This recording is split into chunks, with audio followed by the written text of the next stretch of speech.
हे माणसाचं मन आपल्याला सतत पळवत असतं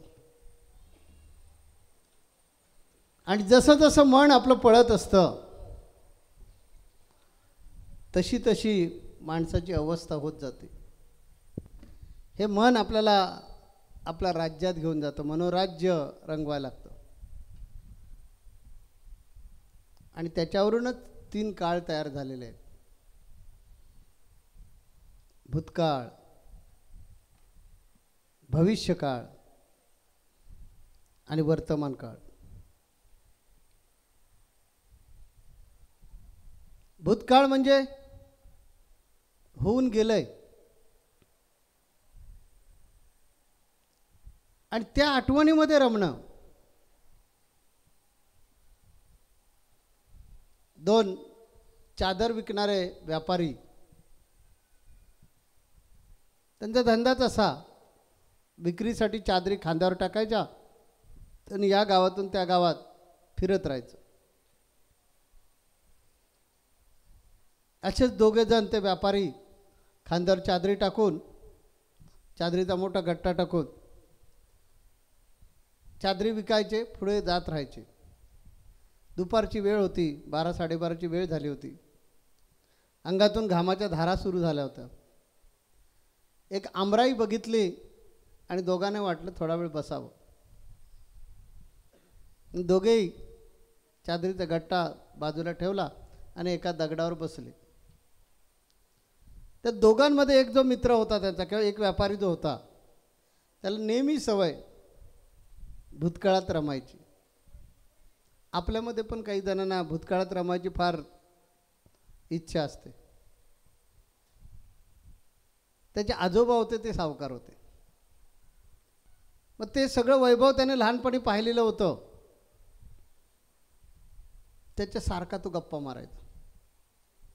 दास दासी नोकर चाकर आमच्या घरामध्ये असायचे आणि काय सांगू, आमचा थाट काय असायचा. सण वाराला आमच्याकडे चांदी सोन्याची भांडी असायची. अशा तो आपल्या गप्पांमध्ये नेहमी रमायचा. आजोबा सावकार हा काही सावकार नाही. आणि काय सांगू आजोबांच्या काळातली गोष्ट, आणि अशी लांबडी चौडी बाताच्या बाता सुरू करायचा आणि त्याच्यातच रममाण व्हायचा. त्या गोष्टी सांगायला सुरुवात केली, 3:30-4 वाजले तरी ह्याची गोष्टच संपायला तयार नाही.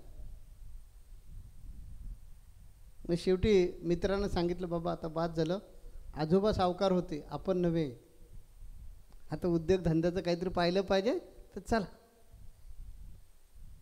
असा जो गेलेला काळामध्ये ढकलतो तो काळ आहे भूतकाळ. आणि मनोराज्य रंगवायला सुरुवात करतो. अशी जी मनोराज्य रंगून मनोस्वप्नामध्ये जे रमणारी माणसं असतात ती जीवनामध्ये नेहमी अयशस्वी होतात. कारण जे हातातून सुटलेलं आहे आणि त्याच्यावर आता तुम्ही काहीच करू शकणार नाही, तुमचं अधिष्ठान नाही आहे,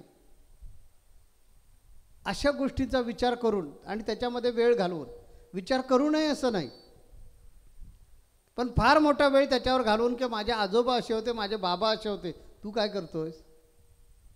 पहिला तुझा विचार कर ना, वर्तमानचा विचार केला पाहिजे ना आपण. इथे हेच सांगायचं आहे की आपलं मन आपल्याला भूतकाळाकडे ज्यावेळी घेऊन जातं आणि निरर्थक आपला जो वेळ वाया जातो, कारण वेळ कुणासाठी थांबत नाही, लक्षात घ्या. नंतर करू नंतर करू आणि जे वाडवडिलांनी केलं होतं त्या मनोराज्यामध्ये वेळ घालवून जे आयुष्य वाया घालवतात त्यांच्यासाठी हा बोध आहे. ठीक आहे, त्यांची पुण्याई होती, त्यांचं नियोजन होतं. जीवनात यशस्वी होण्यासाठी नियोजन अत्यंत महत्त्वाचं आहे. तुम्हाला जीवनामध्ये जर यशस्वी व्हायचं असेल तर पहिल्यांदा नियोजन करायला शिका. आणि नियोजन योग्य प्रकारे करायचं असेल तर मन संतुलित आवश्यक आहे, मनाचं संवर्धन आवश्यक आहे. म्हणून मी जो संदेश दिला आहे, दिवसातून किमान 10 मिनटं मनाला एकाग्रतेचा व्यायाम द्या, तो त्याच्यासाठीच आहे.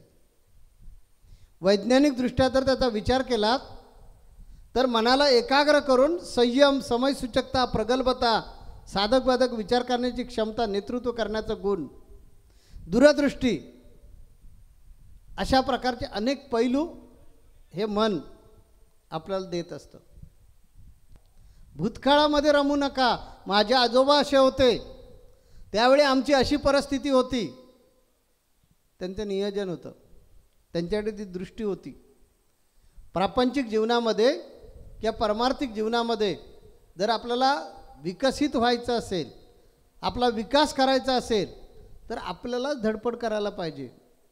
आपल्या या मनाला योग्य प्रकारचं वळण दिलं पाहिजे. जगात वेगवान काय असेल तर आपलं मन, चंचल काय असेल तर आपलं मन. जर अध्यात्माला विज्ञानानं मान्यता दिली असती तर विज्ञानाचा सिद्धांत झाला असता की जगामध्ये प्रकाश लहरींपेक्षाही वेगवान वस्तू कोणती असेल तर मन.